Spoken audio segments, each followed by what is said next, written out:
All right, welcome everyone.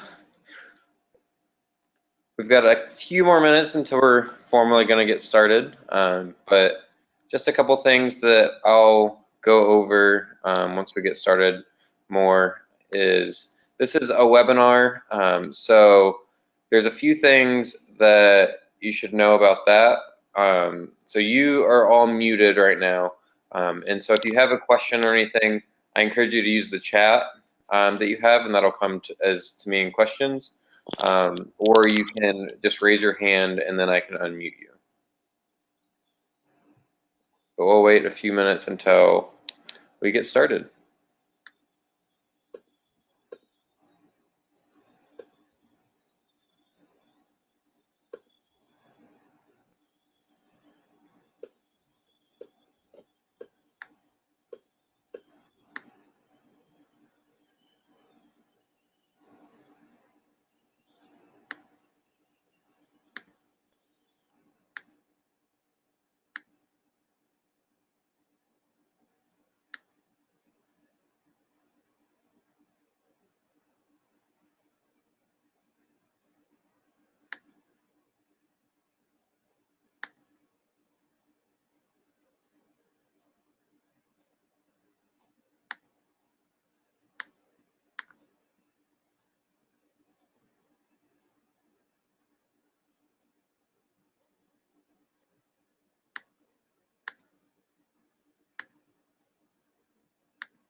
For the couple people who just joined and are waiting, we'll be getting started here in just a few moments.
Once again, for the last couple people who just joined, we'll be getting started here in just a few moments.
All right, we'll go ahead and just start getting started here then.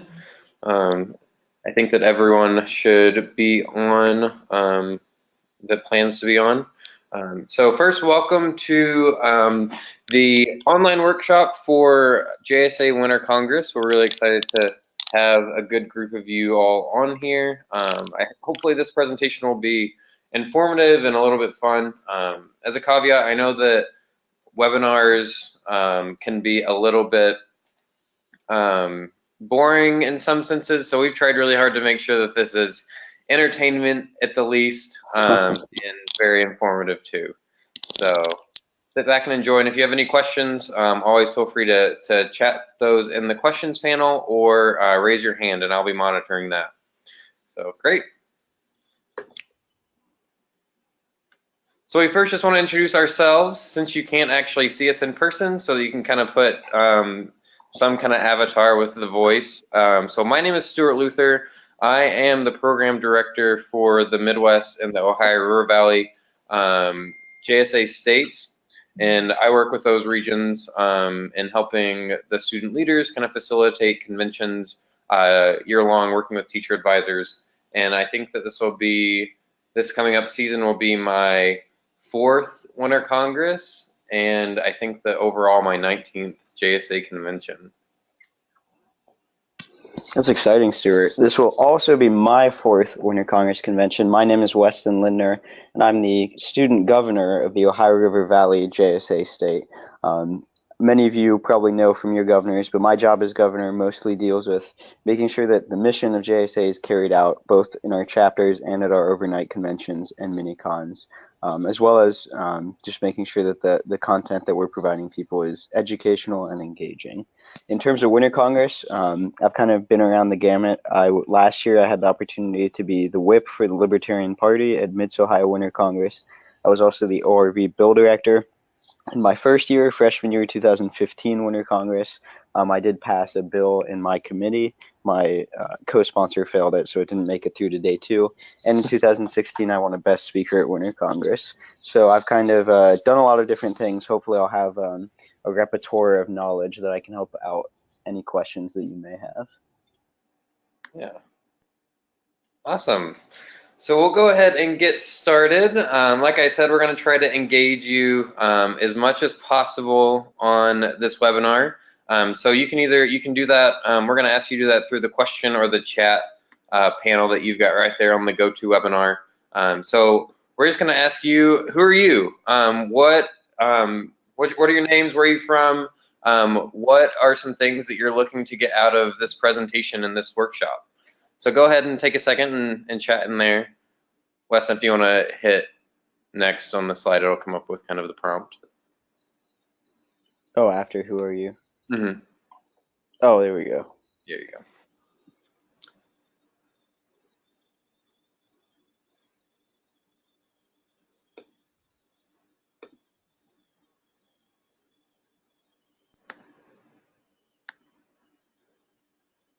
All right. I'm not seeing anything coming in, guys, if you're sending them. So send in where you're from. All right, looks like we've got Tristan here from Westford, Massachusetts.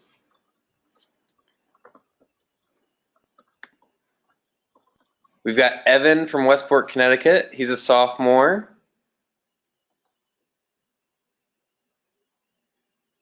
Gene from Union City, New Jersey. I'm actually in Jersey City, New Jersey right now. And Jennifer, she's a teacher advisor from the Canyon High School in California. This is their first year as a JSA, and this will be their first Winter Congress. That's super exciting. That's awesome. Yeah, hopefully this will be a lot of help for you. And Jean Kim from ORV, hoping to get a better understanding of Winter Congress. All right, awesome. Well, so that's great. Thanks for those of you that kind of engage in that. Just kind of want to get you guys a little bit warmed up into how to engage in this platform, because it can get a little confusing. And so at any time, at any point in time that you have a question or you want to add something to anything that we're saying, please just use that question pane or raise your hand, and we'll pull you in. So we'll go ahead and then get started. All right, so the first things that we're going to talk about, we're going to go through what Winter Congress is, kind of what the basics are. We've got kind of, it runs the gamut of the attendees here on your experience with Winter Congress. Some of you are veterans, some of you haven't been to a Winter Congress. So we'll start out with what it is. We'll then talk about what a delegation is and what that looks like, how to write a bill, the path of legislation through Winter Congress, and the leadership opportunities that exist at the convention as well. And is there anything that any of you would like to add to this agenda? Is there anything that you might think that is missing? Yeah, so I've got one question from one of the attendees, Evan, who asked if it's going to be provided after it ends. Yeah, so what I'm going to do tomorrow, all the attendees, they're going to get an email from me just as a follow-up with the an actual recording of this session and also the slides. So that if you are kind of wanting to use this for your chapter as well, you're more than welcome to. So you don't have to worry about furiously taking notes if that's what you're concerned about.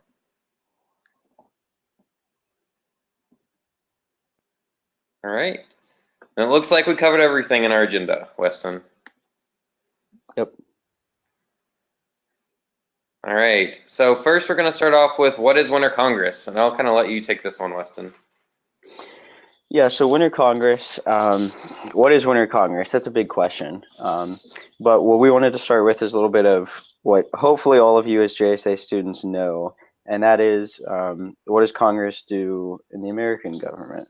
So does anyone want to like raise their hand and talk about not just like they make laws, but what do you see as the role of Congress in our government and in our political system? If you hit the little hand raise icon, we can unmute you. Mm-hmm.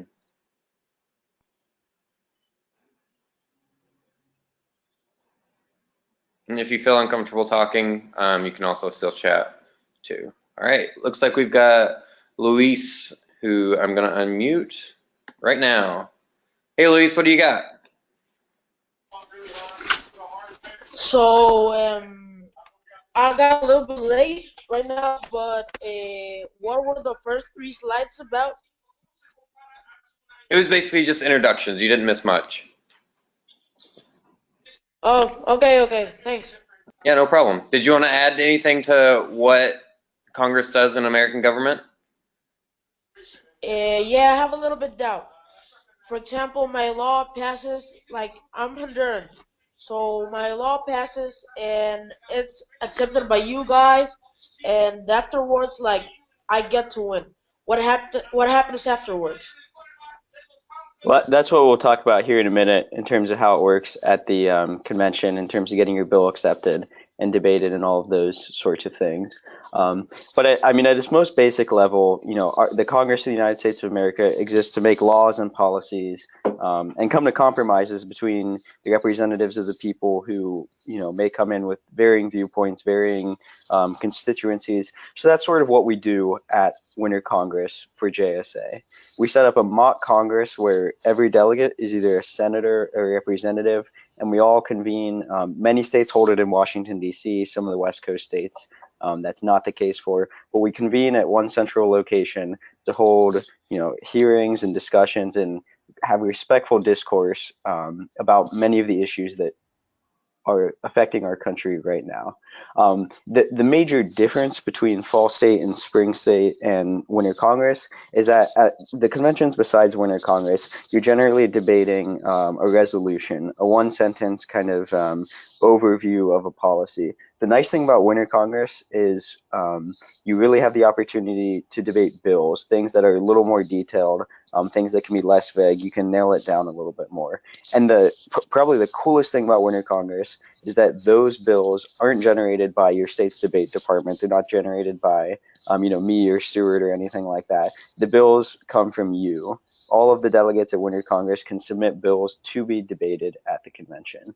So it's really a great forum for learning about how the legislative branch of our government works, practicing that respectful discourse that we always practice in JSA, as well as some of the other activities we have, like the activism fair, where you have the opportunity to, meet with different political organizations and social activism organizations. The Moonlight Monument Tour, if you're one of the DC places. It's really just a great opportunity to be around people who are as passionate and about civic discourse and civic engagement as you are. So in a nutshell, that's what Winter Congress is. Stuart will probably add on a little bit here, but we're going to talk to you, in the coming slides about what do you need to know to be ready and be excited for Winter Congress. Yeah, so Weston, if you want to hit next on the slide. Yep, yeah, so a lot of the things that Weston mentioned are listed right here. It's a simulation of Congress. You and other high school students are going to come together and discuss actual legislation that you've written on how you think we should best solve our nation's problems. It also includes all of the other things that come along with a typical JSA convention, a fall state or a spring state. It has keynote speakers. There are the kind of social activities in the evenings. They have dance. At the ones in DC, we have a tour of the monuments, and a nighttime tour of those. And it really kind of provides, while you're getting that educational and engagement aspect during the day, you can kind of continue that on in a more informal way in the evenings while you socialize with your fellow delegates. So in a nutshell, that's what it is. It's like any other JSA convention, but you really get to have an impact and engage on what's decided at these congresses.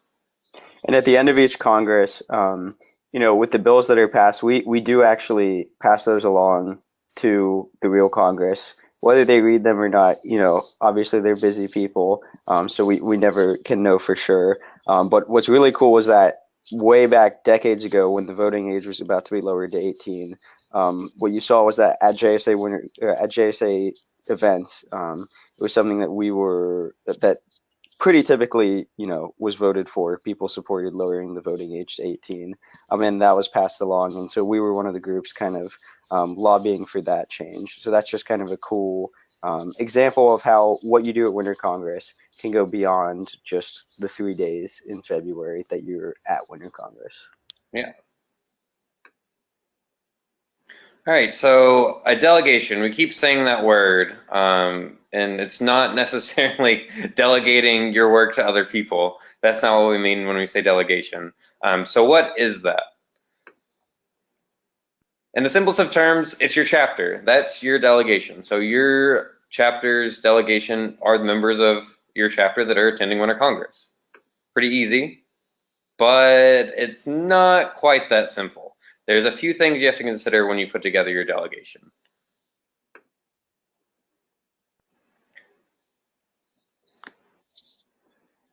All right, so assembling your delegation. You've got the number of folks that from your chapter that are planning on attending Winter Congress.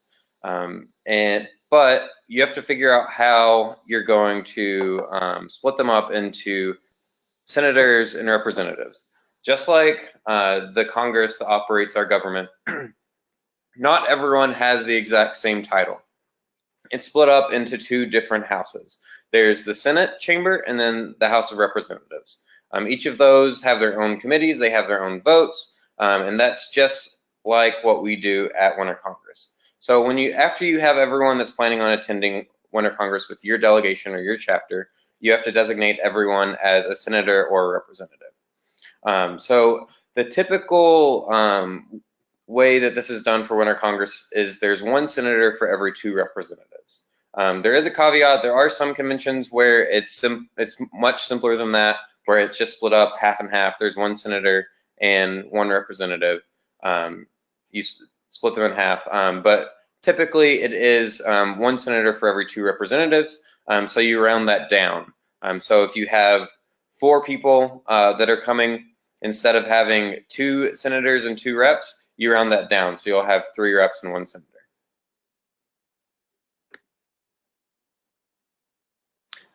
So I have a quick question here that says, what do you do if only 1 person from your chapter shows up? Then you can designate yourself as a senator. That's a good question.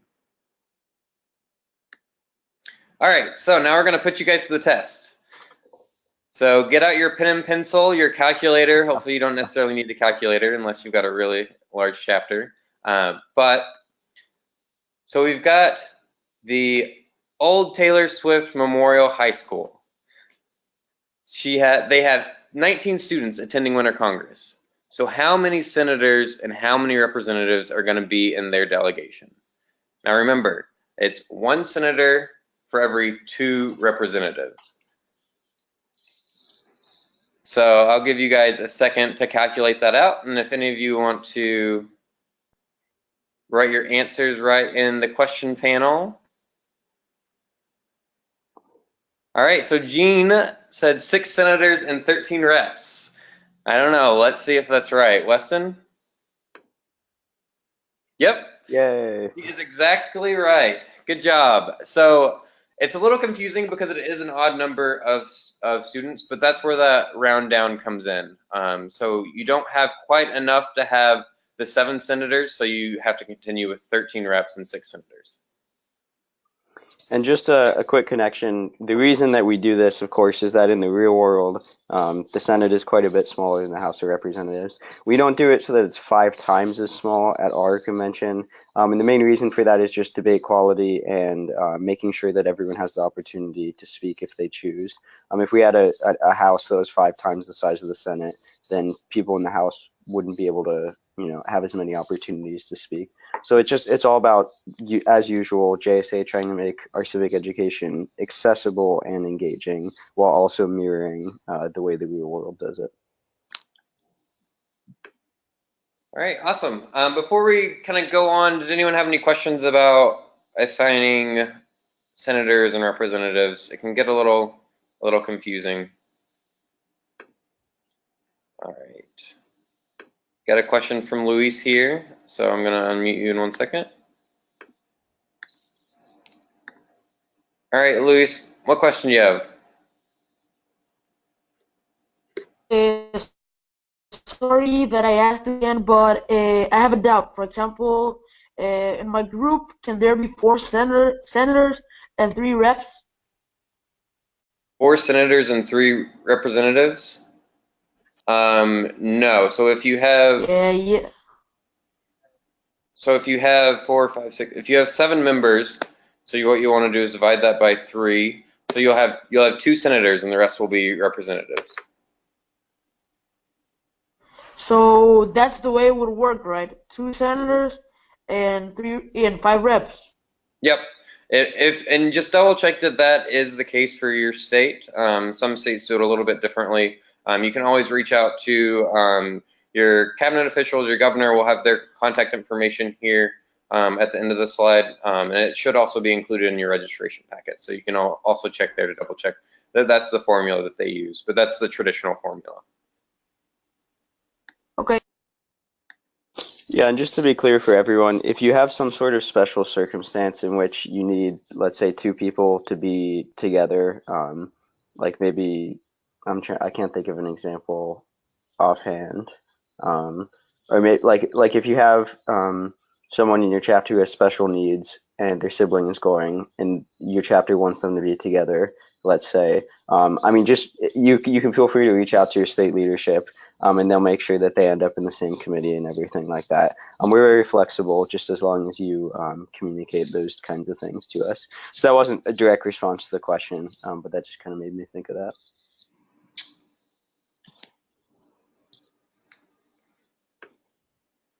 Okay. All right. I'll let you take this one, Weston. Yeah, so sponsoring legislation is what takes up the bulk of the time at Winter Congress. You still have the activism fair, you still have evening activities, but during the day, most of it consists of debating bills, talking about bills, amending bills, going through that entire legislative process.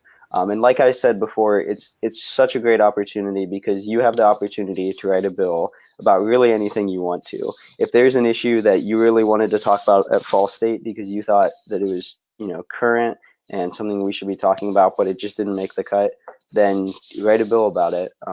It really can be anything that you want it to be. But the basic mechanics of it are before the convention, you'll write a bill, you'll submit it to the state bill director or debate director in your state. And then out of all the bills that are submitted, they select a certain number of them to go to the convention. They're sort of like the calendar committee in the real Congress. And so we'll talk a little bit later about tips for how you can write a bill that's going to get accepted. But assuming your bill makes it to the convention, then you, on day one of the convention, will debate it in a House committee, and your co-sponsor will debate it in a Senate committee, or vice versa. So you have to give a 6-minute speech in favor of it. And then if it passes both the House and the Senate committee, you'll do the same thing the next day in the full House, in the full Senate. Again, we'll go into more detail about that as time goes on, but sort of like this nice gif of Rob Ford doing some legislating in Toronto back in the day. It's really a fun process, a really cool process that kind of puts you in the shoes of what it's like to truly legislate and come up with the laws that our country operates under. Hopefully you're not that frantic. Yes. And just a quick side note here, the JSA does require that for every 5 people in your delegation, you submit 1 bill. And each bill has to have a senator and a representative co-sponsor. You're also encouraged, if you want to, you can co-sponsor with someone from another chapter. It's always kind of cool to see that. So that is 100% fine, especially if, let's say, every representative in your chapter wants to write a bill, then there won't be enough senators in your chapter to co-sponsor with them. So you'll want to seek out other chapters to make sure that you have a co-sponsor for each of your bills. And if you have trouble finding one, just reach out to the people in your state, and they can help you find one. All right, so we're back at Old Taylor Swift Memorial High School. Again, they've got 19 students attending Winter Congress. How many bills does that mean that they have to sponsor? And bonus points if you can suggest a bill title for them.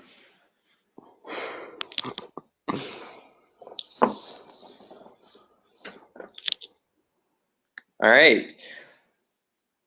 Whoa. All right, so we've got 4 from Tristan, 3 from Evan. Looks like a little contentious. Does anybody else want to chime in? 4 from Erica, Jean with 3. It looks like about half and half. Let's do the big reveal. All right, it's 4. So for every 5 students, so with this one, you actually do round up, a little bit trickier of a question.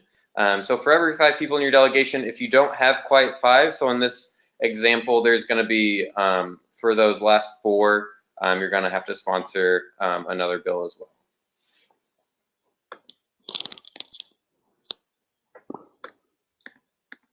All right, if you want to hit the slide again, I think the transition is a little messed up on this one. All right, perfect. Yeah. So writing your bill. Step number 1, find something that you like. You don't want to sponsor a bill that you are bored about, something that you don't want to talk about. You want to find something that you're really passionate about, something that you really can get really excited about, something that you know a lot about. I mean, it doesn't have to be something that you know a lot about. It can be something you don't know a lot about, so you can kind of broaden your spectrum of knowledge. But typically, it's something that students are really passionate about and they can get excited about. Because one of the things that you're going to want to do when you're sponsoring this legislation, you obviously want to get it across the finish line. So you want to be motivated, you want to be passionate, you want to convey that that passion of this issue when you're presenting. And so the more realistic that is, the better it's going to come off, and the more likely you are to get your bill across the finish line.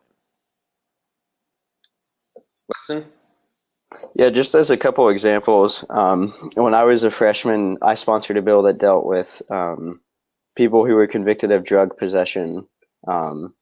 It basically mandated rehab instead of prison. So that was an example. It wasn't something that I knew a ton about, but it was something I was interested in, just mass incarceration in the United States. And then I moved to step 2 about, okay, how can we solve this? This year I'm planning on writing a bill regarding the embassy move to Jerusalem as an example. So it can be a wide variety of things. It can be a social issue like the first one I mentioned. It can be a foreign affairs issue.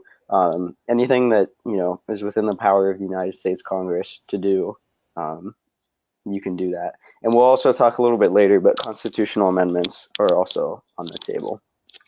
But once you've selected that area of interest, or maybe brainstormed a couple of different things that you could write about, the step after that is really to say, okay, here's this issue, but what is my bill going to do? How is my bill going to address this issue? And that'll probably take some research and some brainstorming. You might think that you have an idea right now, and you want to kind of develop that. But maybe as you do the research, you'll find that it changes, and that you realize some things that you didn't realize before. And maybe it completely changes. Maybe you make some tweaks. I don't know. But it's really important to just ask yourself, what specifically can be done about this, and what not just the problem, but the solution. You kind of need to have in mind as you go about this process. Yeah, and later on in the presentation, we'll be doing a little bit of brainstorming on what some of these things might be. So kind of while you're sitting there listening, think of some things that you could get excited about, or some problems that you've seen that you would maybe have some ideas on, and get ready to share those. A couple of things before we move on that I want to talk about in bill writing is the whole idea of writing a bill, it sounds really complicated and difficult and complex, but really, as you're going to see, it is really easy. It's all a matter of finding a bill or finding something that you're passionate about, how to solve it, and just kind of writing that down on paper, and also providing some background. So I don't want you guys to look at this as something that's going to be really difficult, that's something that's going to take you forever. It should be well thought out and well researched, but it should be something that's fun, and it doesn't have to be too complex or too hard or too difficult or crazy. And when we're talking about areas of interest, it can be any area of interest. And this is just like Congress. They handle and tackle all kinds of issues. So any kind of issue space is fair game. Yeah, that's a great point, Stuart. And this is one of those areas where we try to balance paralleling the actual Congress with logistics and engagement. Real congressional bills are like 100+ pages long, but these bills tend to be 1 to 2 pages, maybe half a page. We'll show you examples soon, but definitely don't be intimidated. It's really a fun process, a good process to do collaboratively with someone else, and it's something that you will definitely find fulfilling.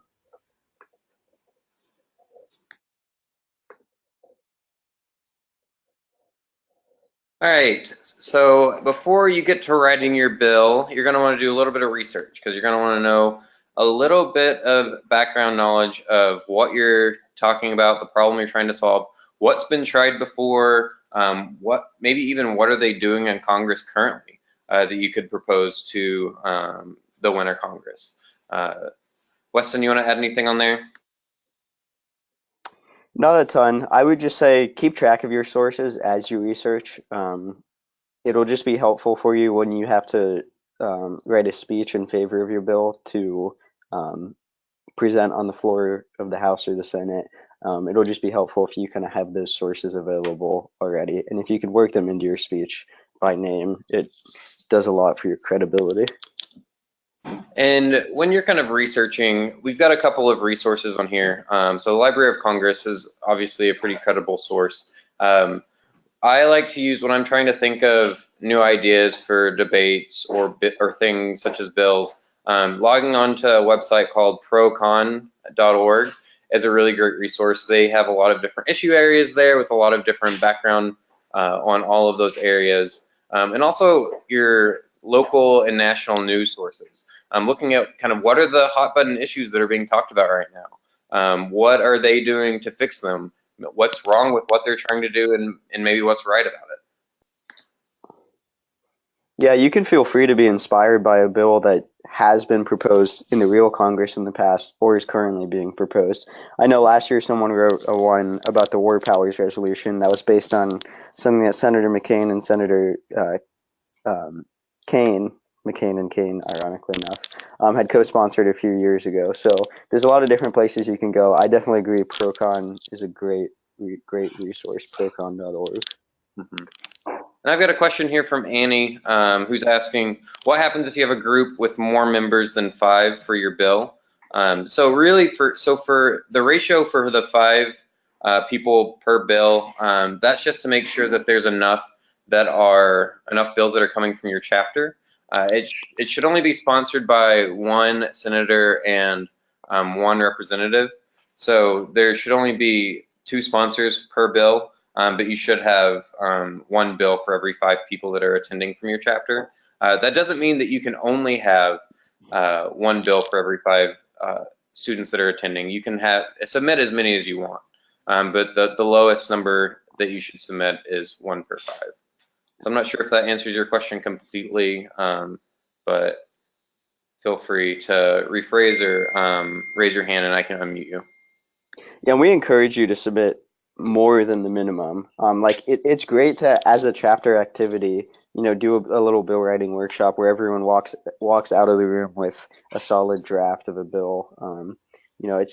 And even if some people don't feel comfortable debating it, just having everyone go through that process is great. So yeah, please do not feel that you have to, that minimum is a maximum as well. If you want to do more bills, please be my guest. Oh, and one thing I want to clarify is, so you can have more than 1 sponsor. You just have to determine who's going to be the main presenters of those in committee. So just, you can, typically it's 1 and 1, but if you want others to sign on to your bill that want to maybe do the closing and one of the sponsors does the opening speech, that's totally fine. All right, so we wanted to show you before we kind of get into the meat of what a bill what a bill is and writing the actual text of your bill. We wanted to show you an example on kind of what they look like visually so that you can kind of start getting an understanding of what this is going to be. And what you're looking at right now, this is a full bill. It doesn't have to be pages and pages long. You can see this probably add up to about a half a page on a regular piece of paper. So it doesn't have to be something that you spend hours and hours and hours writing.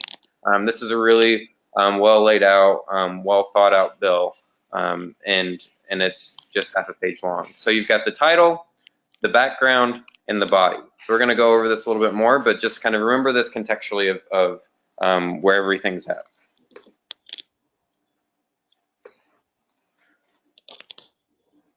So the title of your bill, this is going to be your the what. This is what your bill is. What is this bill? The bill explains what the bill is trying to do, and it should be brief. This is your title, so it shouldn't be 2 or 3 or 4 sentences long. It should be a very, very brief summary of what you're trying to accomplish with this bill. Very concise. So if someone is reading the title of this bill, they understand at least somewhat what it's about. They're not going to know in depth all of the changes that it's making, but they will know at least what it's pertaining to. Yeah, one additional note on that, a lot of times when people turn in their bills, instead of having this kind of title, they'll make it like the Lindner-Luther Act. If you would like to name it something, that you can do that, but you would want to do that in a section, like this bill or this law shall be referred to as the Lindner-Luther Act. The title is really just to get a sense of what it is. That'll be what appears on the legislative docket, so people can easily flip through and in sort of a table of contents and see what it's about. So just make sure and follow those guidelines. If you don't, it's not the end of the world, but the bill directors will just ask you to change it or change the title for you. All right, and I've actually got a question that I think will be good for you to answer, Weston. So it's actually a question from Honduras. I didn't realize that we were going international tonight, but welcome. So the question is, what happens if two groups from different cities send the same bill or have similar bills? So I'm going to talk a little more about this later in the webinar here. So hold tight a little bit. The short answer is probably only one of them ends up going to the convention, and it's going to be the one that's better written. But again, we'll talk a little more in depth about what that process looks like on the part of the bill directors in just a few minutes.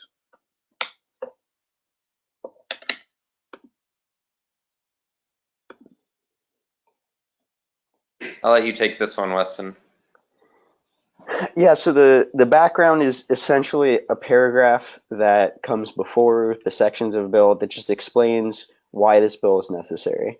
The background paragraph, it's not legally binding. This is not where you're saying, here's what this bill does. This bill abolishes the state tax, or this bill does whatever. It's really, this is sort of like the speech that you would give, but a shortened, condensed version. That's just one paragraph. If you want to include sources and statistics, you can. Oftentimes the ones that do that can be pretty strong. Excuse me. So just make sure that it's a reasonable length, but it gives a good overview for your bill. It is especially good if you might have a bill that's a little more arcane or not as well known. If it's amend section 587 subparagraph 3 of the tax code to read, if you're worried that people might not know what that section currently is, you can also use this. They would.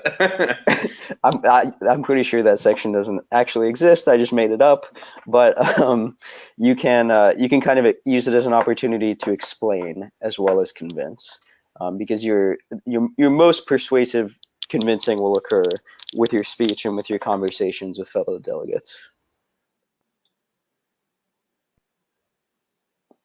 Anything to add on that, Stuart? On the background or the why?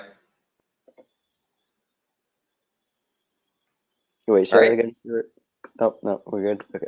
Yeah, we're good to go.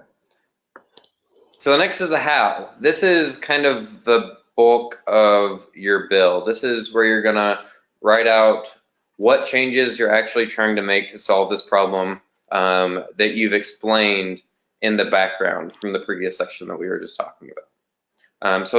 Usually you want kind of, well, first of all, it's divided up into numbered sections. If it does have more than one provision, a provision just being a change that you're making. So if it does have more than one, which some do, some tend to be a little more complex and can have quite a few sections, you want to number those out. So section 1, section 2, as you can kind of see in the example down here. So the first section, this is going to establish kind of the main effect of the legislation. The example we have here is if you're looking at a drug testing legislation. So the first section could be all interstate commercial vehicle operators shall be subject to a random drug test at least once a year. So this is going to be a bill about drug testing and random drug testing for commercial vehicle operators. Then the next sections following, those are going to be kind of the additional limitations or restrictions, kind of the fine tuning of what you're already establishing. So in this example, you could say that the results of the drug tests are to be kept confidential by the employer. So you're just kind of adding that little caveat there into the law that you're making. You can also add kind of specifics around what happens if they fail the drug test, that maybe they face jail time or community service or that kind of thing. You can always add that as well. A couple other comments on my end, just as a student who's been through this. I think that as you look at the IRS example there at the bottom, it's a great example of kind of balancing,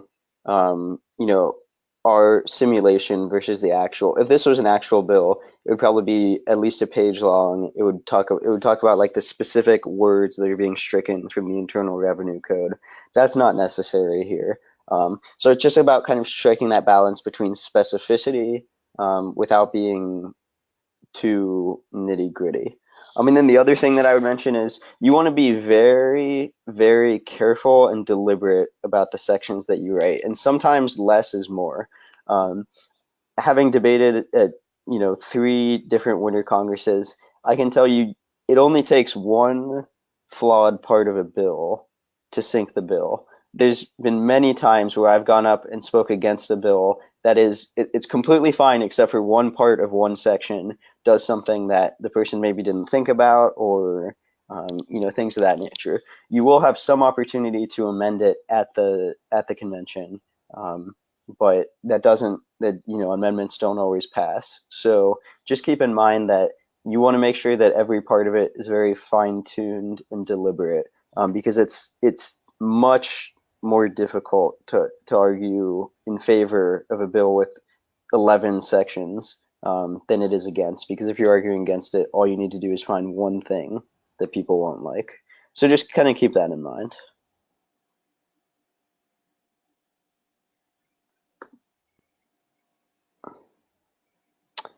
This slide, you have a couple of different options when you're writing a bill. Mostly so far, we've just talked about the bill. Most of the things that get submitted are bills, which that's just a new law. But you do also have the opportunity, if you would like, to sponsor a constitutional amendment. It's more difficult to pass a constitutional amendment because it takes a 2/3 instead of a simple majority vote in both houses. And then typically in the real world, a constitutional amendment would go to the states for ratification. Obviously, that doesn't happen in our simulation. So if your amendment passes, you can just have the knowledge that it at least passed our Congress. The final option that you have is a resolution. A resolution there's different types of resolutions in the real Congress, but for our simulation, when we say resolution, we're referring to a non-binding sentiment of Congress. So it doesn't have the force of law. An example would be a resolution to promote the use of nuclear power. It doesn't add any funding for nuclear power. It doesn't change any regulations, but it's simply Congress saying, hey, we think that nuclear power is something that would be good for this nation to look at and to invest in. So we are just sponsoring a resolution in support of it. So those are your 3 options. Again, most of the things that get submitted are bills. Most of the ideas that you probably have would be most appropriately expressed as a bill, but we just wanted to make sure that you were aware of those 3 options. If you are interested in writing an amendment or a resolution, if you check out the bill writing guide, which should be linked to in the registration packet you received from your Congress, it can go more into detail about the formatting differences and just what exactly you need to do for an amendment or a resolution.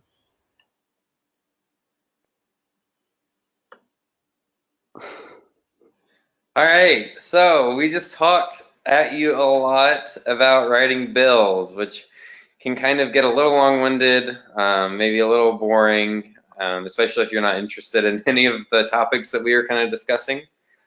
So hopefully this next section will be a nice little break from that, because we're going to engage you all. But before we go in, are there any questions that anyone has about bills and writing them, what they look like? All right. Stuart, I think I may have stuck on a couple more slides about bills when you weren't watching. So Oh no. Hold on a sec. Oh no. All right. Actually, well, no, that comes later. I apologize. Okay. Oh, no problem. No problem. All right, so now let's try it. So each of you, I want you to grab a pen, grab a piece of paper, because what we're going to do is we are going to start drafting our bills. So I don't want you to have to think that overthink any of this. I just kind of want you guys to start getting the blood flowing, start considering what you might want to do, and also kind of get some things on paper that you can maybe build from.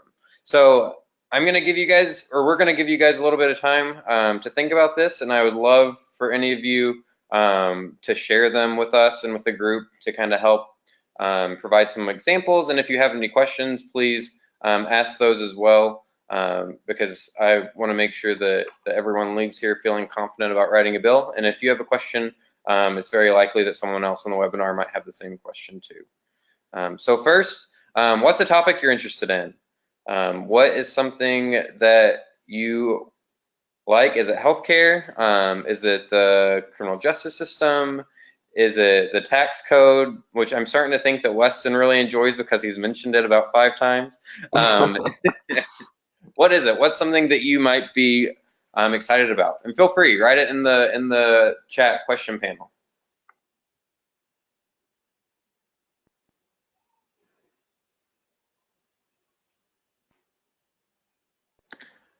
All right, so Tristan's into the Electoral College. That actually is a really good one. Evan is gun control. And now I'm seeing that Tristan also had the question, is it harder to write an amendment than a bill? Which is making me think that Tristan might be considering an amendment about the Electoral College. What do you think, Weston? Is it harder to write an amendment than a bill? No, I wouldn't say it's harder at all. I would say that the reason that an amendment is difficult is simply because you need 2/3 instead of 1/2. So you have to convince more people. And in fact, constitutional amendments generally in the real world are a lot simpler and a lot shorter than bills, since bills or laws are have to be pretty detailed to govern our country, whereas the Constitution is more intended to be a general framework and outline.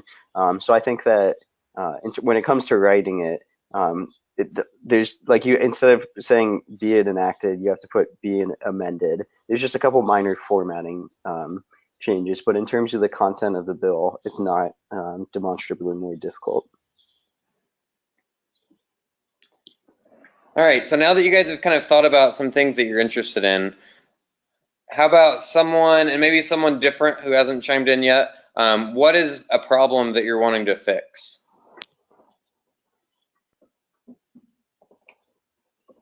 All right, I'm gonna unmute Luis. All right, Luis, what problem do you have that you're wanting to fix? Net neutrality. Net neutrality, that's a huge one. I bet that's going to be a big one this year at Winter Congress. What would you propose? Do you think you might have maybe a first provision? Yeah, like we could rearrange the antitrust that several people have now in telecommunication companies. We could also, like the repeal didn't seem good to many people. Like an hour after the repealing act of Ajit Pai was revealed, about 4 states were already suing the decision of the FCC, which is a huge problem now in the U.S.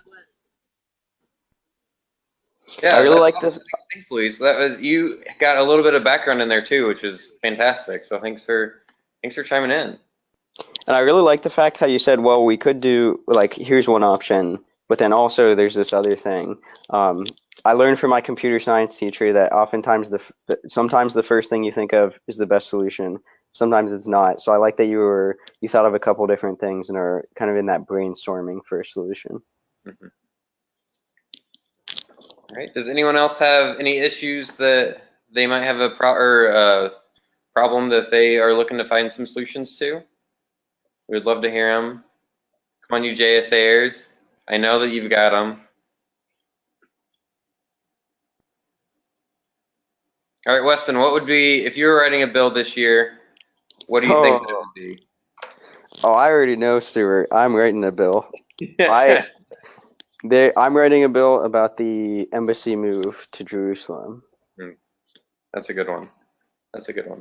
For the sake of being nonpartisan, I will refrain from saying which side of that I fall on. But certainly an example of a hot topic that, and there was a similar bill last year, actually, when it wasn't in the news as much, and it did spark a really good discussion. So I think that's what I'll be doing. Mm-hmm. Yeah, so Evan actually just sent a note here. His issue that he was interested in was gun control. And he said there isn't a clear compromise with gun control, so it's kind of hard to ever fix the problem. So that's true. And it definitely is an issue that is really difficult to tackle in Congress, and especially in our current Congress. But with that said, that doesn't mean that you can't come up with what you think is the best solution to whatever problem you might see with gun control. Maybe you think that there's too much gun control, so you could write a bill that would turn back some of the restrictions that already exist. Or maybe you want more gun control in some ways, so you could write a bill banning bump stocks. So even though there might not be a compromise or a solution that is going to run through our actual Congress, that doesn't mean that you can't propose one. But thank you for that note. Yeah, and I'll tell you, every year I'm surprised by some of the bills that fail and some of the bills that pass. We'll talk about this a little in a minute, but we have like House A, House B. It's not one huge room. And sometimes, there is some kind of luck of the draw with who ends up being randomly placed into those rooms. Sometimes you get a chamber that's more liberal. Sometimes you get one that's more conservative. And oftentimes it just comes down to how convincing the speech can be. But definitely with an issue like that, that is a legitimate point that it can be hard to compromise. But a lot of it, just the one piece of advice I have on that is oftentimes when I employ this tactic more when I speak against bills than for, but it can also work, is at Winter Congress, there's party chairs and party whips. Like the political parties play a bigger role. And so I'll say, look, if you're a Democrat, here's why you should support or oppose this bill. If you're a Republican, here's why you should support or oppose this bill. If you're a Libertarian, here's why you should support or oppose, and kind of target the message at those people. As well as, if I'm writing a pro-gun control bill, I understand that most of the Democrats in the room are probably going to be on my side. So I'm trying to not lose those people, but really trying to maybe turn a couple of Republicans, whether it's offering some sort of compromise in the bill or whatever that looks like. Yeah, no, that's some great tips, Weston.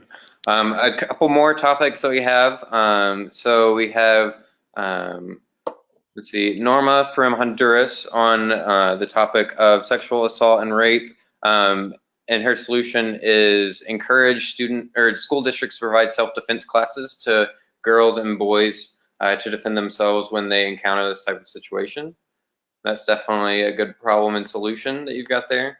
And Evan has a question that is, and I think it's a good one for you, Weston. Can your bill that you propose be an outcome or opinion that wouldn't pass in the real world because it's your bias?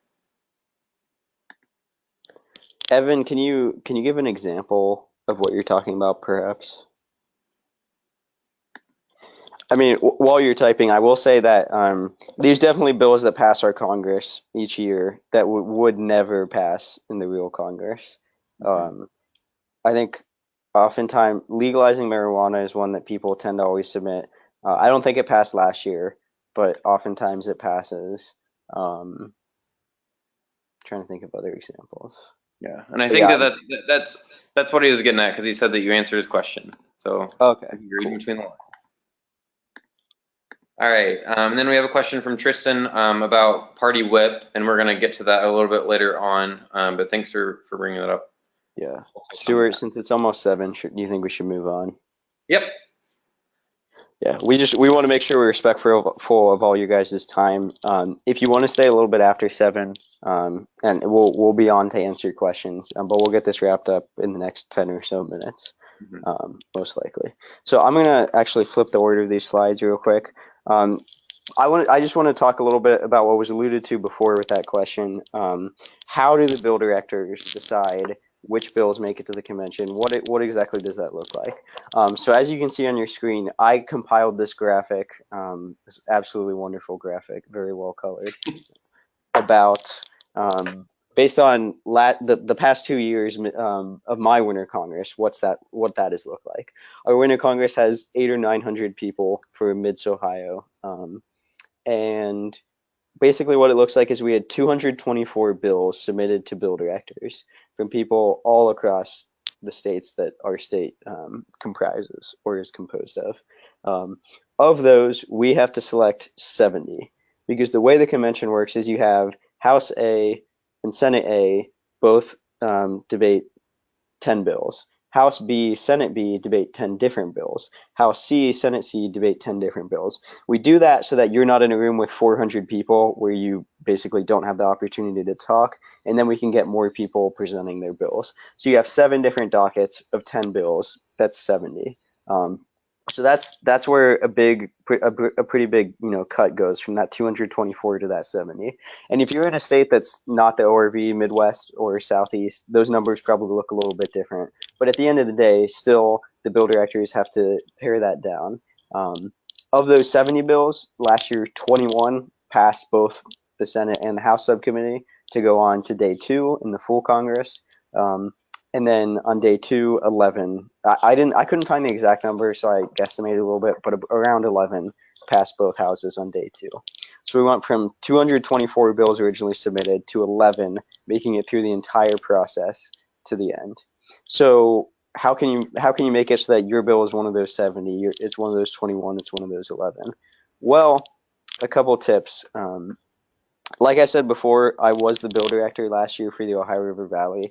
I was involved in the process of paring down the list of bills, and so I kind of know what that looks like. So when we're trying to put together this bill docket, when we're looking at all the bills that you as delegates have submitted, these are a few key things that we're looking for our docket. First, we want bills that are going to be debatable. We want bills that there's going to be a fair number of pro speakers, a fair number of con speakers. Unfortunately, there are some really good ideas out there that for some reason our U.S. Congress doesn't implement, but that there's just absolutely no one wants to debate against, and it passes like 50-0. It's great to have those, but at the same time, it turns into not a very high quality debate. And so we try to find issues that there'll be people on both sides, that it would be debatable. So you want to make sure that there's some sort that your bill is at least somewhat controversial to some people. You don't need to make it you shouldn't go in with the goal of making it controversial or something like that, but just make sure it's an issue that there are people kind of on both sides.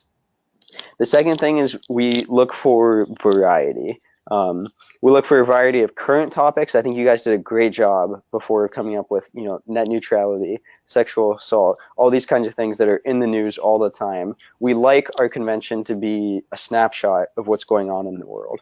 We also like, however, to have some of the staple topics. We know that this will be some people's first JSA convention, and so some of the what are traditionally seen as beginner topics like the death penalty, legalizing marijuana.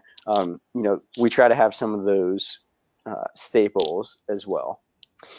The other thing in terms of variety that was alluded to before is typically, and this might work a little bit differently in some states, but if we get 5 electoral college amendments, let's say, not all 5 of them are going to end up going to the convention. For our state, we might consider doing that and putting them in different chambers this year, but that's just not how it's happened in the past. So if you're submitting something that is a popular thing because it's something that's going on, a popular problem, and you're submitting your solution, the best way that you can ensure that it's going to be one of the ones picked is to make it as well written as possible. If we have bills that cover the same topics, like if we have 2 bills that are both exactly get rid of the electoral college, replace it with a popular vote as an example, then we're going to pick the one that's better written and that they've demonstrated that they have put more time and effort into it. So as long as you take the process seriously and put forth some effort for it, you really should be fine. But do just keep that in mind as you submit. And if you want to submit multiple bills, then you're welcome to. If multiple of them get accepted, you won't be able to sponsor all of them. But if you're worried that your true passion might be shared by a lot of other people, you're welcome to submit multiple bills on the variety piece. And then finally, we look for balance. We look for ideological and topical balance. So what does that mean? Ideological, I mean, we look for a roughly equal Republican-Democrat split. We are a nonpartisan organization, and we want, if a news organization is coming in to witness our convention, if someone on the outside, our keynote speaker, asks for the agenda, we want them to be able to look at the agenda, look at the bill document, and say, this looks like a nonpartisan organization. It's not all the bills are Republican, all the bills are Democrat. So if you know the ideological makeup of your state, that you might be able to use that to your advantage when writing a bill. And then topical balance, we look for, a balance of social issues, foreign affairs, domestic, economic. I can tell you that traditionally foreign affairs bills are ones that are less submitted. So if you submit a good foreign affairs bill, at least in my state, it probably has a higher chance of getting through to the convention than a social issue bill. That being said, there are quite a few social issue bills that make it through, but that's just something to be aware of. So I hope that kind of has given you an inside perspective in terms of getting your bill to the convention. It is unfortunate that we have to cut and that not everyone who submits a bill has the opportunity to bring it up at the convention, but it is just kind of a necessary part of the process, unfortunately. And if you have any questions about any of that, or you want my opinion as a former bill director, feel free to reach out to me personally. We'll show my email on the last slide, and I can let you know about that. There'll also be people in your state who are happy to help you. Your state bill directors want to have a good docket, and they'll probably be willing to be honest with you and tell you kind of what areas are lacking and what areas there aren't too many bills in submitted thus far. Stuart, do you have anything to add to any of that? Nope, I think you covered it really well. We So talked on about this, this. I think maybe Weston, we can just pretty briefly go over this because I think you've Yeah, kind of. I think we pretty much covered this before. Yeah, I think we covered all of this, Stuart. Yeah, I mean the process is just like it would be, or very similar to what it would be in the regular Congress. Your bill goes to committee. If it passes out of committee, in both committees, in the House and the Senate, it'll then go to, it has the possibility of going to the main House and Senate floor where you group in all of those different committees, and then they discuss it. And if it's passed in the House and the Senate full bodies, then it's considered law and it's considered passed.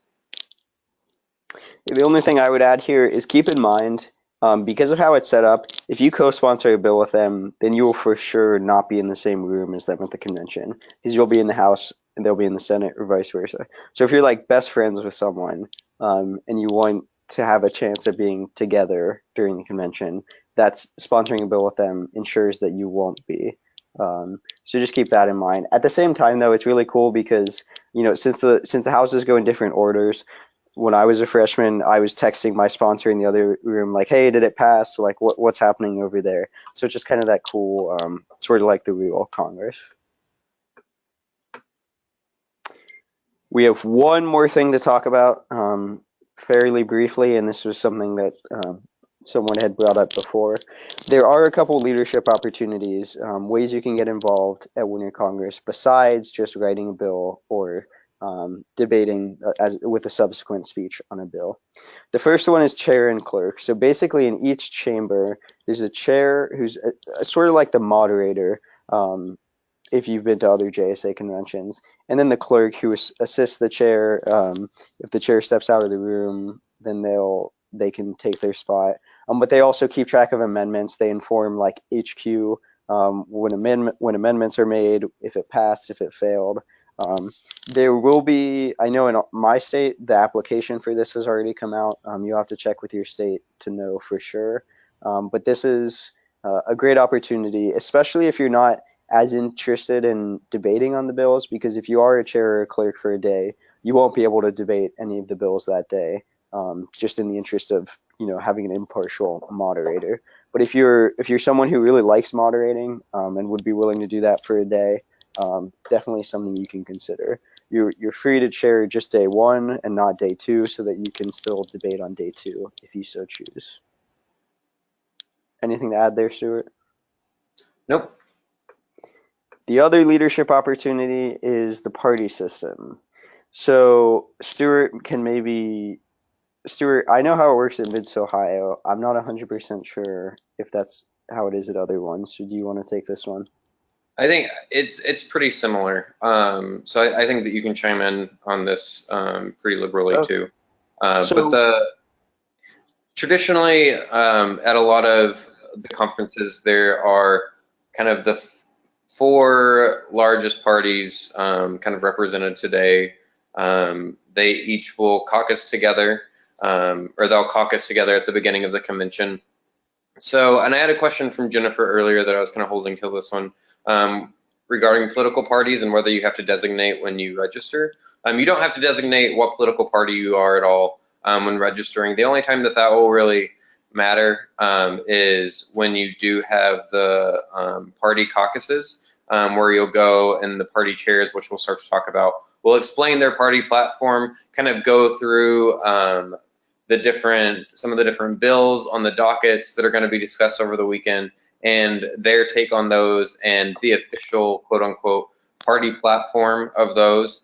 This is just to kind of add another kind of realistic comparison to somewhat how things happen in the real Congress, where the political parties caucus together and discuss bills and kind of work on bills simultaneously.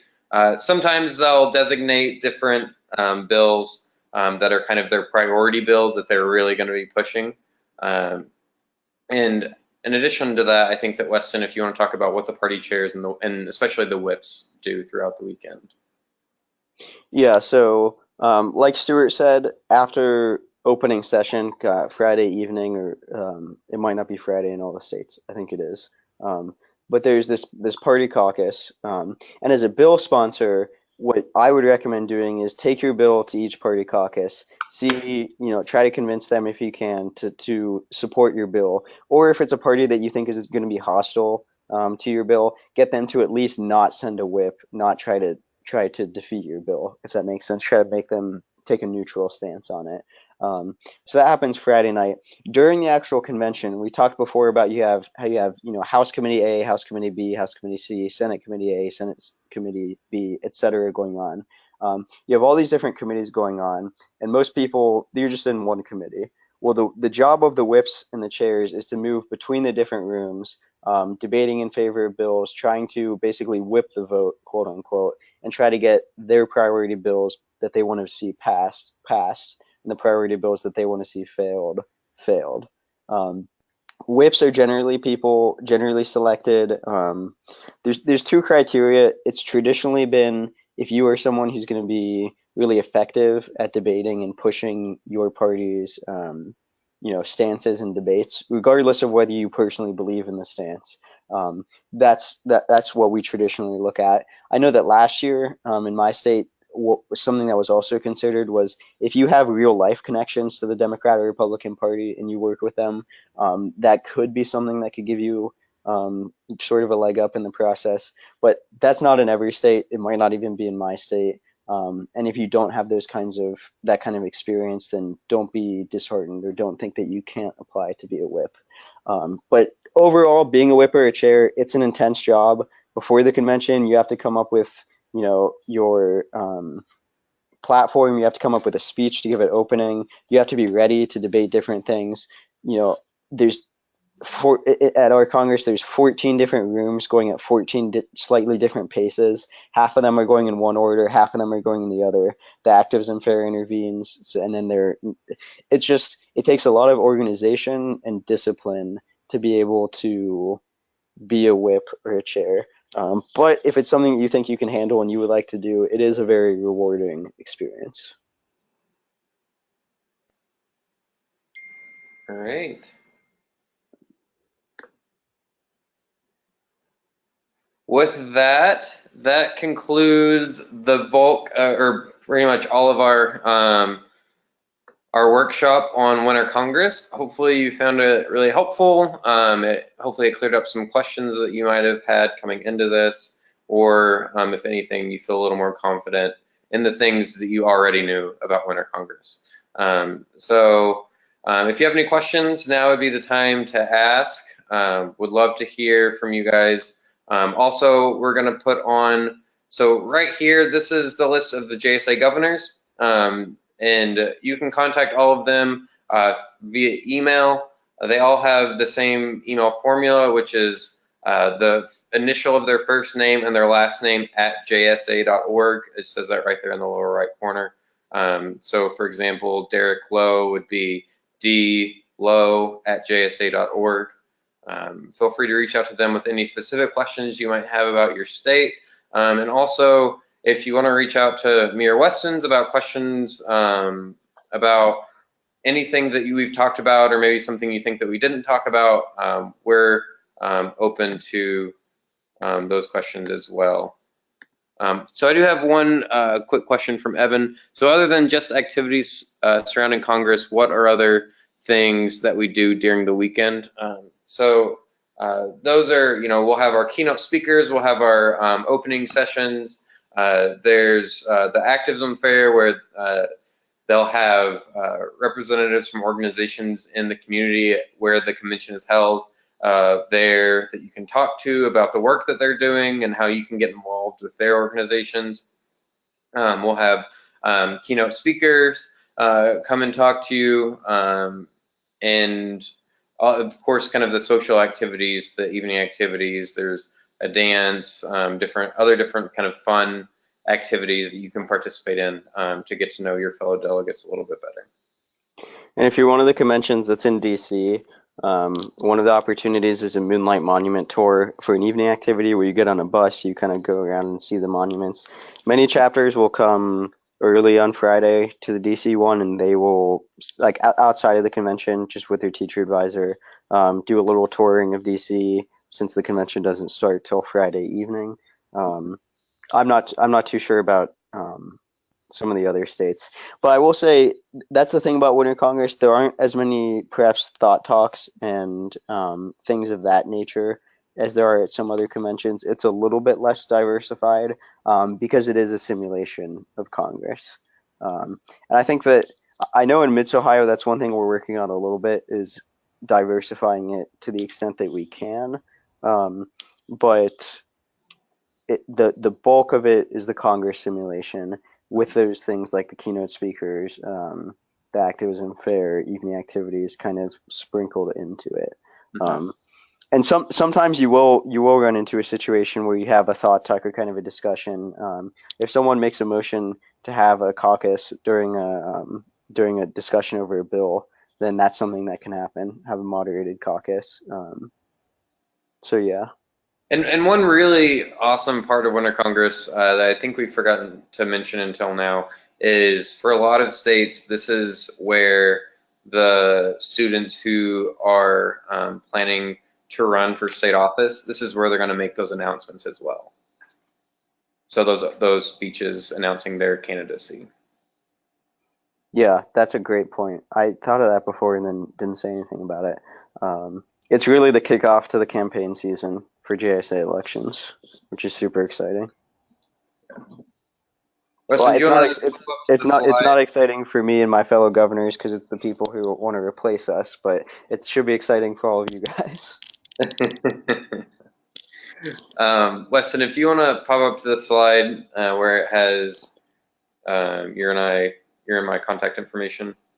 Oh yeah, from the beginning. Yeah, we'll kind of leave that up. So if you guys think of any questions or comments that you might have, even if you have something that you think would improve this workshop, we would love to know. Just as a note, I'm going to be sending out to all of you this recording, and as well as the presentation, if you just think that it's going to be something that's useful for you and your chapter as well. So thank you for being here and your excitement for Winter Congress and willingness to learn more. We're really excited to see the great turnout. You guys have been really engaging and really fun. So thanks for being here. And again, if there's anything that you need, feel free to let us know.